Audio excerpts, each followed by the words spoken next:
3 dog rescue missions in just 3 weeks in our area. Dogs from the 3rd rescue arriving in Jacksonville today. Several nonprofits came together to save more than 5 dozen dogs from a Lake City home. On your side, Zach Wilcox was there as they relocated the canines. A 3rd dog hoarding case in Northeast Florida in a month. You can see Elsie here. She's one of 61 dogs that were rescued from Lake City as several different rescue groups worked together to try and bring them to a healthier and safer life.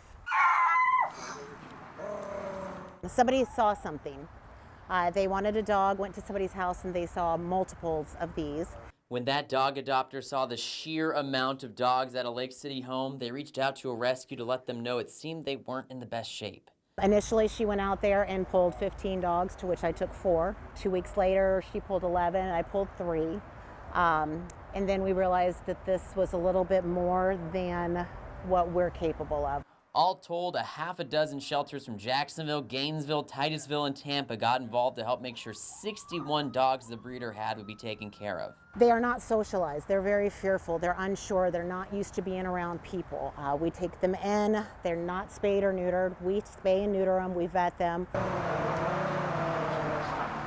The Lake City dogs are just the latest in a series of hoarding cases this month. More than 100 small dogs were rescued from an elderly woman in Putnam County, and 120 Great Danes and Bulldogs were retrieved from a breeder in Union County. Over and over again, we see these breeders that kind of lose control. And the packs multiply, and they never spay and neuter.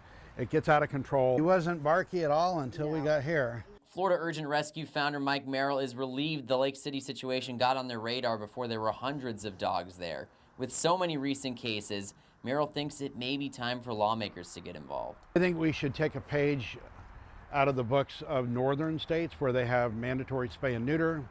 In order for that to work, there's got to be free and discounted spay and neuter available everywhere, and there's not right now. That's a big problem. Elsie here and the rest of the 60 dogs that were rescued will be taken to different rescues across the state, and you can find information on how to get involved in adopting one of them on our website, firstcoastnews.com. On the south side, Zach Wilcox, First Coast News, on your side.